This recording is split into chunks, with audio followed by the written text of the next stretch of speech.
I've been avoiding this conversation because I just felt like it was going to go away. I felt like it was a complete nothing burger. And then today, there's been some rumblings. We're going to hear from him himself saying that he's disappointed.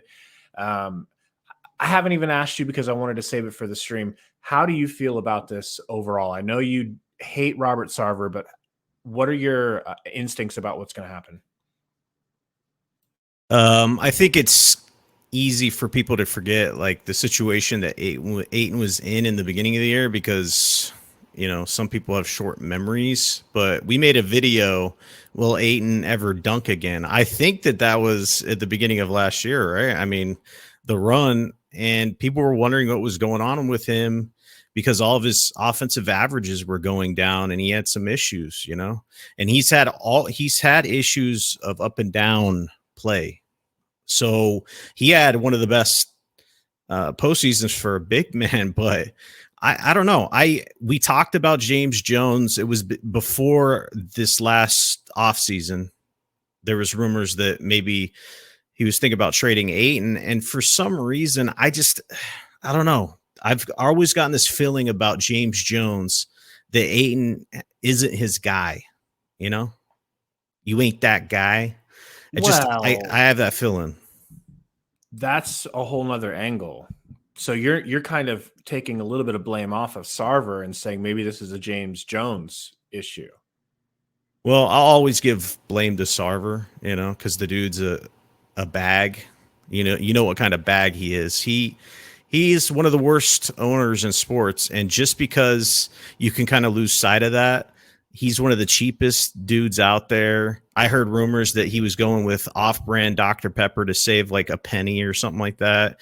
And there's just weird stories about him because he bought the team when, the housing market exploded, and he's not your typical billionaire dude.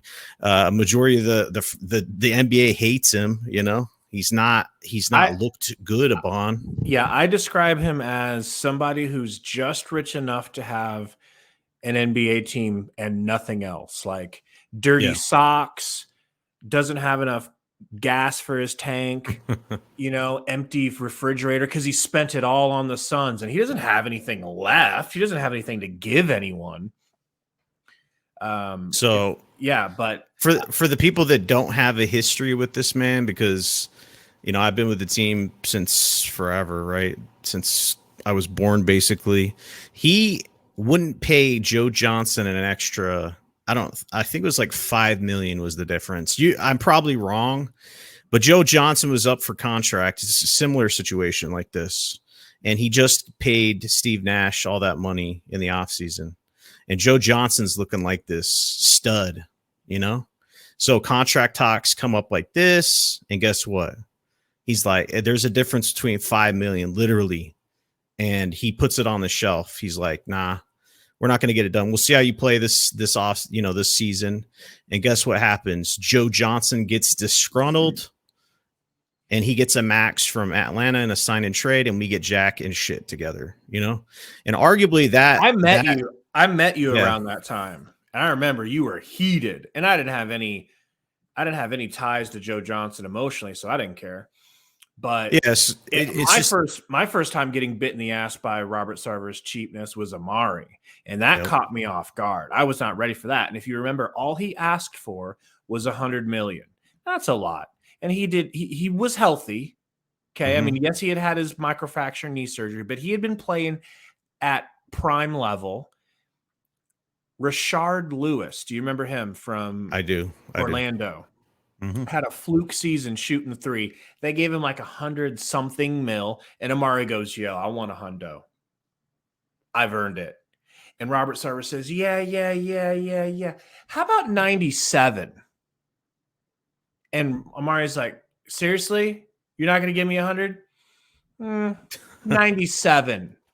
So yeah, I get it. He's an asshole and he's cheap.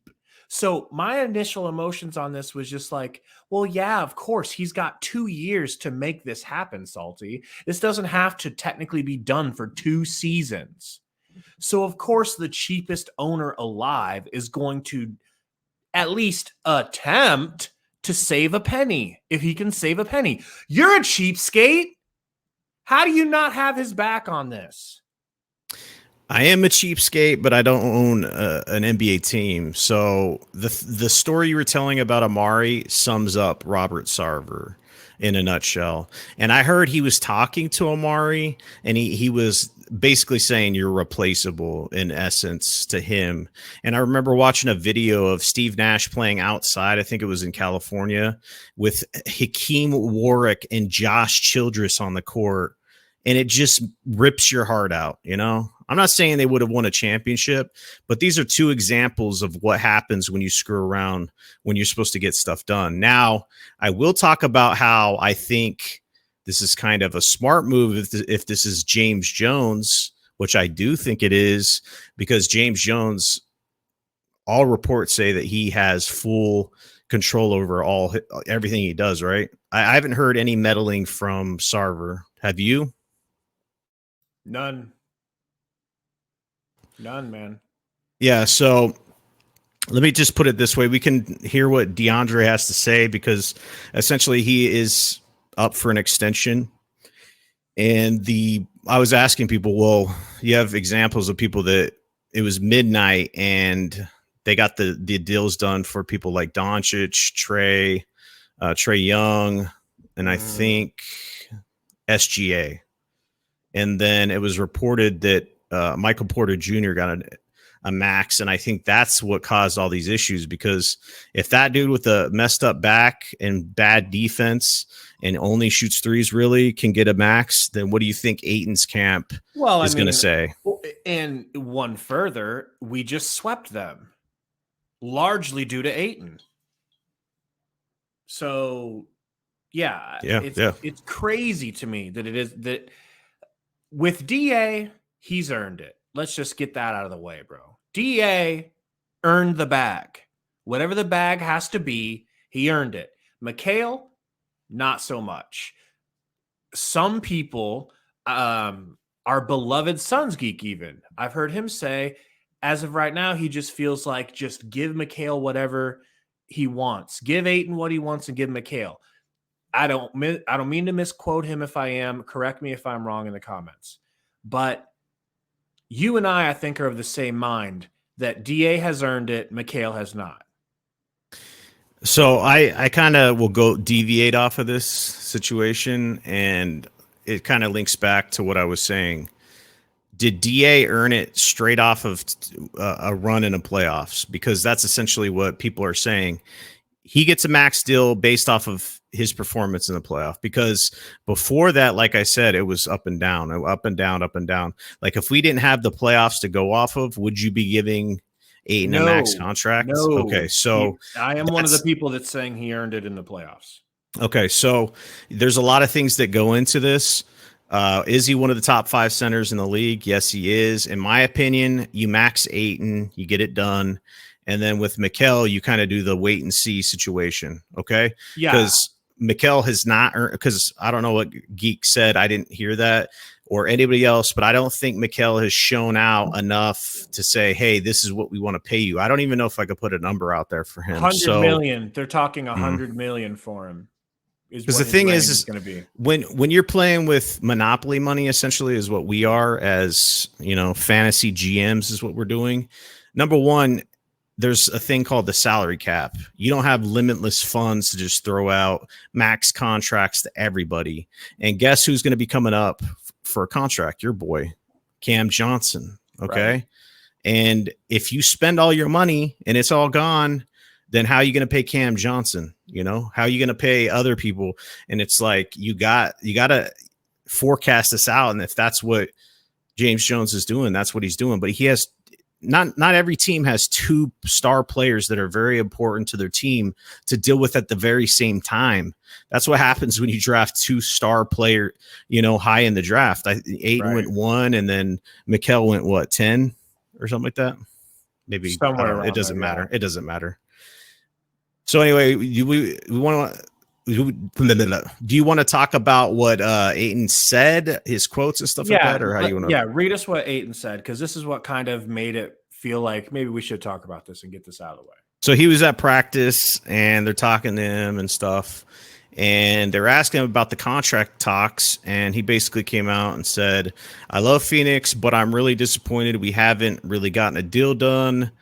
He said this after training camp practice. We were 2 wins away from winning a championship, and I just really want to be respected, to be honest, to be respected like my peers are being respected by their teams. If you guys are wondering what he's talking about Luka, Trey, SGA, and Michael Porter Jr., which are all in his class that have received max rookie extensions in the NBA or in life. I think that you can kind of equate money or getting paid to respect when you're doing a job. So he wants to get paid like a max player. You know, he wants that max deal just like everybody else. And I think if Michael Porter Jr. is getting the max, you have to pay Deandre Ayton at the max. And if they don't get it done at, like you were saying, they have 2 years to do it. But essentially, like I said, if you get disgruntled players, you don't know how they're going to react. So Sure. If DeAndre Ayton thinks he's a max dude and he gets disrespected, we could have a Simmons situation going on where you just never know with these players or what's going on in their mind. So I wouldn't want to mess up the chemistry, and you potentially can do that if you mess around with this deal. And then you go into a situation where he'd be a restricted free agent at the end of the year, and you can match any deal that's, you know, an outside team gives them plus more. But I don't know if you really want to go down that route. Let's listen to what your boy CP3 had to say about it. Deandre Ayton is a big time play. He really showed a lot of promise and development as the season progressed last year. I thought he really had a good playoff. Then obviously he ran into a little something different in Giannis Antetokounmpo and the Milwaukee Bucks in the NBA Finals. Now he sits here and he's making news because there seems to be a stall in contract talks or what have you. How concerned are you that this is a guy that's not going to be a part of the long-term plans for the Phoenix Suns in the future? I can't imagine that's going to be the case, but how concerned are you about that? I'm not concerned. I'm not concerned. That's the business of the game. You know, those contract talks happen as players, agents, all that stuff. We got Mikal Bridges, another guy who's a big part of our team. So, you know, hopefully that stuff will take care of itself so we can get back to playing and, you know, doing what we. And so he doesn't seem worried about it, and I wouldn't be either. Even Stephen A is like, yo, I can't imagine you guys aren't going to pay this dude. Like, y'all will pay him, right? Of course, man. He'll get his money. Like, I know Sarver's a dum-dum, but I just don't think he's that much of a dum-dum. Salty, this is the new and improved Sarver. This is the Sarver that said, yo, I see what winning is doing to this franchise, and now I'm willing to pry open my wallet with the jaws of life and wipe away the cobwebs because I'm down for this winning. This is the Sarver that wore Ayton's drip and had his buttons ripped open as they're partying. This is a new Sarver. Salty? Is that sales pitch working? It's a new. I mean, I almost forgot how much I hated him during those times, you know? So yeah, he's on the plane, you know, like you said, shirtless with the drip on. But then it's just like, you know, I'll believe it when I see it. Honestly, if I'm going to be 100% honest to you, I think this is a James Jones thing. Okay. And I believe in James Jones. So if he feels like he needs to take DeAndre Ayton into the season to push him a little bit more for a little bit more motivation in the regular season, I don't know if you need that or not, but that's not bad. That's not so bad be take. it. If you have control over him, like you said, he's going to get paid no matter what, because you can give them the most years and the most money regardless, right? Yes. And I think it might even go up if he's like if someone gives him an offer and you give him 1 more year plus more money, he'll make more money. He's going to go with that money. He's not I don't think he wants to leave. He definitely wants to be in Phoenix. No question. Arizona is his home. For sure. Arizona is awesome. Who the hell would want to leave Phoenix once you've been there and experienced what it's like to be a winner? He don't want to go anywhere. One of the things that we got to talk about too, well, what if they pay Ayton? Then where does that leave your boy, Mikal? He's just sitting. Who? He's sitting in the cold rain with no contract through the season. It's like, look, you guys don't like me. You don't respect me. I like Mikal in theory. I like the idea of Mikal, Mm-hmm. but I like Cam more. I mean, we could talk about that later, but Oh, let's hear from your boyfriend, Robert Sarver, and let's see what he has to say. I mean, James and his agent, are talking, and that's kind of up to them. But, DeAndre's a competitor and he's a professional, and, I think we'll have a hell of a season, and I think he'll have a hell of a season. I mean, James and his agent. So you're getting nothing out of him. I think that he's really letting James Jones. Man, you might be onto this. I haven't heard this take really from anyone else except for you. That James Jones is the one. That's why you come here, my dude. Damn.